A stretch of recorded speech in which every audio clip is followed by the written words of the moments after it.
Hi everyone, welcome back to the George Reviews, the Newcastle United take on Watford tomorrow afternoon, 3 o'clock kick off at Vicarage Road. We'll go to our record down there. I think the only one I can really recall with in the Championship in 2010. Don't think we ever won a top flight game there. But looking at the last games for both these sides. So, Watford, bit of a surprise, they lost 3-1 at home to Stoke. On Tuesday night in the Carabao Cup. They did make changes, but still not good enough. Potentially they could be after a response against us. As for us, we drew 1-1 with Leeds. Apologies, I couldn't get the match review out. I was just busy. It was a good goal from ASM to get the style after Rafinha had a cross that went just straight in. Poor defending there. But both sides had chances in the second half to win that game. We were probably a bit lucky that Leeds United's finishing was off. For example, if that game last season, maybe Patrick Bamford scores and Leeds win. But it was a point. Better than nothing, but we need to start winning games.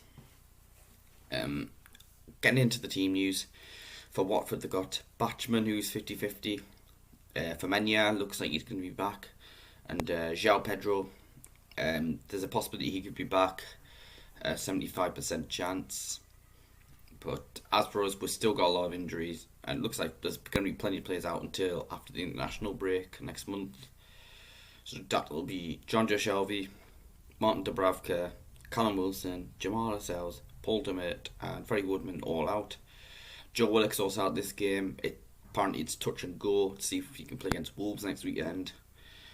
But it's not a good look. I mean, to be fair, I don't think we've missed Jamaal Lascelles or John Joe Shelby, given that they've just not been up to scratch this season so far. So players to watch out for from Watford. First up, Ismail Assar. Brilliant signing since he joined in 2019. And I was a bit surprised Watford were able to keep him in the Championship last season, but maybe it was the pandemic. Clubs not really being able to, it was a lot harder probably for clubs to buy and sell players. The other one is Emmanuel Dennis, who was signed from Club Brugge. I think he's a good signing. Started well for them. So we'll get into the starting 11 that I'd like to go with. I'm going to go back to a 4-2-3-1.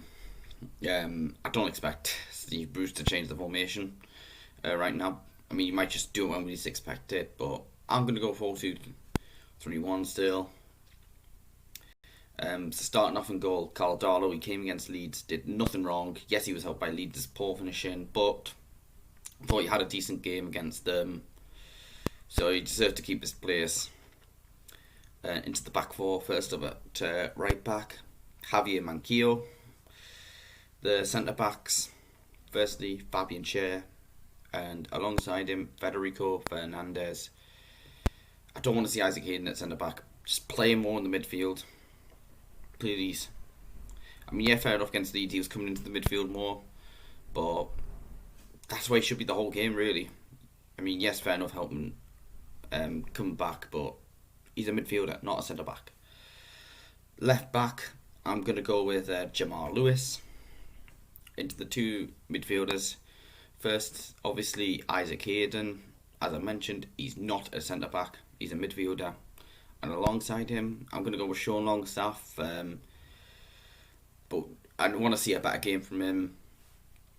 Because, fair enough, he is getting the tackles in, which is more than what John Joe Shelby and Jeff Hendrick usually offer. But, he was attempting some through balls, some long passes, like to ASM. But, he's having like shots which are just going wayward. I still think maybe the 4-2-3-1 formation could suit him in the number 8 role, because I think potentially he could do that job. Into the three ahead of them. First up on the right hand side, on Saint-Maximin, by far best player so far this season, and it's just a case of where would we be without him, and I do worry that potentially someone could come in from soon, like a bigger club, and he'd be away if there's like a big enough bid. But obviously I'd start him on the right hand side. In the number 10 role, I'm going to go with Miguel Almiron. You know, he's shown against Man United that he can play well, but I think but we need to see it more from him. I think maybe to put him in the number 10 role, that would suit him. And on the left hand side, I am actually going to go with Joe Linton. He did alright on the ball against Leeds. He got the assist for ASM, but if he's going to play up front, he needs to be getting into the box to help out. And up top, as the striker, I'm going to go with Dwight Gayle. I do question, why are we not seeing more of him? Like, we gave him a 3-year contract. You're kind of thinking, well, what's the point in giving him a 3-year contract? I never agreed with it. You know, and I definitely think it must have been Steve Bruce's choice to give him that 3-year deal. You know, but play him up front. You know, have him potentially as an option off the bench. You know, we're struggling. I mean, even if you have to call up the reserves, like, at least have a striker potentially to come off the bench. You know, bring him. But I would start Dwight Gayle in this game. However, what I will say, if he is on the bench, he has to come on potentially if we are struggling. But that's my starting 11. Let us know what you'd go with in the comments below. In terms of score prediction, I'm going to go for a 1-1 draw in this game. Let us know your prediction in the comments below. Don't forget to hit like, subscribe to the channel, check out my social media pages in the description below. Thank you for watching, and I'll see you later.